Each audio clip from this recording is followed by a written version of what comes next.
Freestyling is one of the most important things in all of Rocket League, and it's changed a lot over the years. Its story is a compelling one, from its early infancy to its meteoric rise. But also, its downfall. This is the rise and fall of freestyling.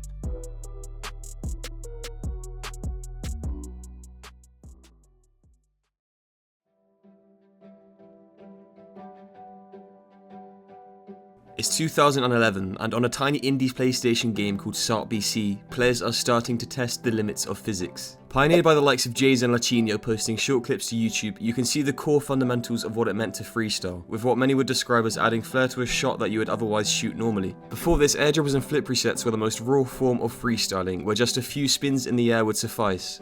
But when Rocket League was announced and the physics engine had improved, players began to experiment more by changing what it meant to freestyle. The core Sart BC freestylers migrated across to Rocket League, inventing both the freestyle air dribble and the freestyle teamwork goals, which were first uploaded to YouTube by Jazer. With this goal reaching 12,000 views and the comments in awe of these mechanics, early freestylers sensed an opportunity to grow their community. And from here on, the art of freestyling would grow beyond what anyone would have expected.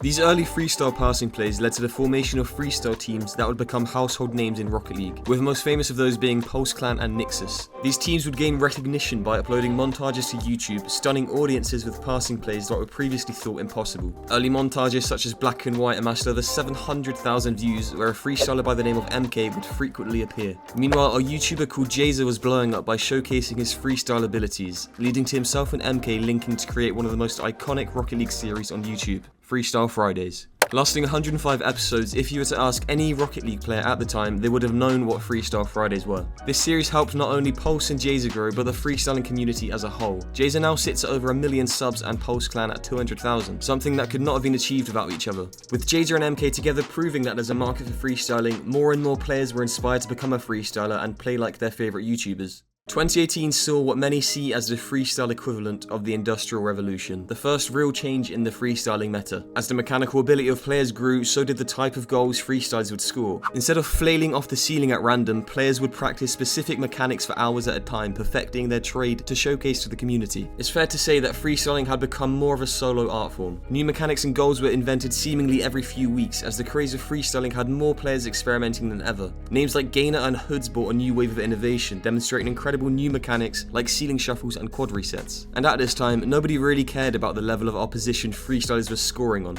At this point, they only cared about seeing Rocket League's boundaries tested. During 2018, the definition of what was considered a freestyle had become blurred as well. RLFX players like Justin and Squishy would score goals at the highest level, which some would consider a freestyle, and others would consider just a standard mechanic for pros to know. The Rocket League meta as a whole was beginning to change, where elite level mechanics are required to play at the top, so it's not surprising to see the biggest freestyling orgs like Pulse and ATR being responsible for nurturing talent like Joyo and Zen. In a sense, the freestyle community is partly responsible for the level of mechanics that we see today in the RLCS. With freestyling surging in popularity, it was in 2020 when the first freestyle tournaments of note were announced by Pulse. A $2,000 prize pool for the greatest shot was introduced, and freestylers would have to battle with a new feeling: pressure. Players would compete live on stream to hit the best shots in front of the judges, and despite the obvious flaws of a judged voting system, it was this system which would become the standard for future tournaments. With the final between Henkovic and Maktuf amassing 250,000 YouTube views, it opened the door for more sponsors, more money, and more tournaments. Pulse and Thrustmaster would collaborate again to triple their prize pool, while DreamHack, Minx, NRG, and eventually Psyonix and Ford would host their own freestyle tournaments over the next year, with prize pools reaching $10,000. Then Psyonix would announce something which would change the game once again for freestylers. Two players would have the chance to play live at the RLCS World Championships for a life-changing amount of money, $70,000. 12 freestylers were narrowed down to 2 through the invitationals, and the 2 to represent the freestyling community at the biggest stage of all would be Faith and TX. The years of grinding and hard work had paid off. The community finally had their contributions recognised by Psyonix, so when Faith and TX stepped onto that stage, the world looked on. They were given 15 attempts to hit the best shot in front of the judges, with Faith starting out strongly while TX took 11 tries to even register a goal. Regardless, their mechanical superiority was apparent as the crowd eagerly waited to witness something incredible. So with 3 shots remaining, Faith stepped up and dribbled the ball to the left side of the pitch. So he is trying to outdo that to make the job even more gargantuan for Tex. Here he goes, a few spins on the back wall, and a reset, and there was a fist bump. This ended up being the winning shot in the biggest freestyling tournament in Rocket League history. But what people didn't know was that this shot would be the beginning of the end. As Speech has pointed out, freestyling up until this point has been growing at an exponential rate, both in skill, size, and its community. And this is the freestyle community's moment to prove itself on the biggest international stage. In many ways, as Faith went up for that shot, he was the sole representation of freestyling, which through countless clips, montages, challenges, and tournaments had built up the expectation of mechanical perfection. Nothing less would be tolerated, a decent clip from him wouldn't be enough. So when many saw Faith's tournament winning shot, they couldn't help but think, was that it? That shot won $50,000? And it's not because it was a bad shot. In fact, it's very good by most standards, and Faith should still be proud. But very good wasn't enough for that big moment. It wasn't enough for many who had been expecting the insanity that the freestyle community had showcased up until that point. In many ways, this was unfortunately a major disappointment. And the freestyling community wouldn't get another LAN tournament after this, never getting a chance to redeem itself.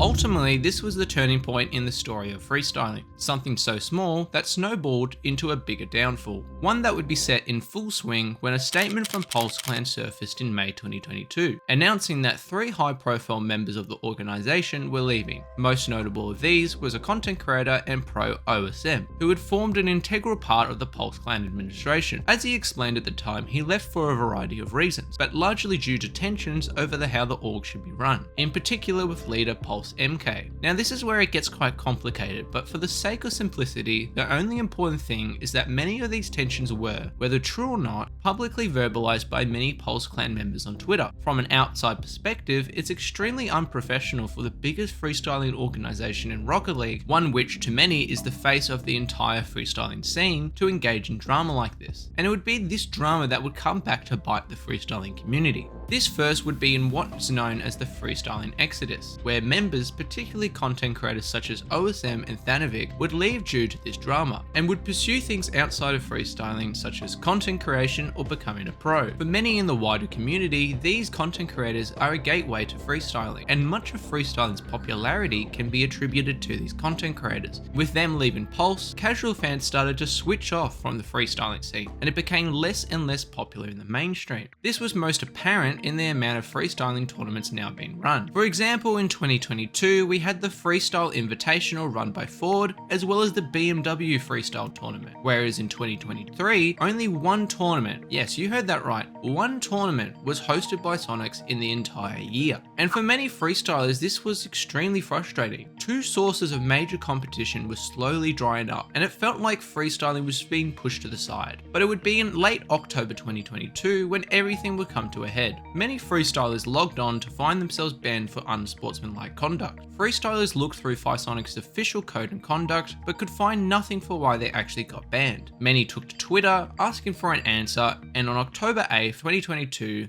they got one. Psyonix would reveal that these changes were to stop smurfing in casual, a common thing in the freestyle community. It cited incidents that involved freestylers dropping their ranks down on purpose with the intention to freestyle on players who had literally no clue what was going on. In many scenarios, freestylers would own goal, forfeit matches, and even hold people at ransom in overtime so they could win or lose. And they ended with saying, "This is not the end of freestyling." Ironic, in hindsight. Freestylers were mad, taking to socials to complain about this decision, and the wider Rocket League community, which had just seen the freestyle community at odds with itself, began to attack these freestylers, sparking one of the most controversial arguments in the Rocket League community. Brewing tensions had turned into all-out ideological warfare. On one side, we have the freestylers who have their own strict rules around how they go about freestyling, particularly the need for them to clip on a real player in an online match to make anything they did actually count. On the other side, the wider Rocket League community looked at the players the freestylers were using to get these clips, arguing that they were ruining the game for them, and that they should try clip on people their own rank, or use private matches. Now, to the outsider, these seem like reasonable suggestions, but as Speech has pointed out, the freestyling community has very strict rules around whether a clip counts or not. For many freestylers, playing in the higher ranks is impossible thanks to what they call ball chasing, essentially the mindless and endless challenging that prevents freestylers from getting any attempts to clip, so they have to lower their rank to achieve this. The idea of using private matches is also flawed, mainly due to the mods and game add-ons which can be used in private matches, which allows for cheating, most notable with stuff like Taz. So as you can see, we have two sides which are both right in many ways, but neither side could ever reconcile with each other, and it quickly turned ugly, eventually leading to the freestyling community being shunned by the wider Rocket League community, once friends, now cast away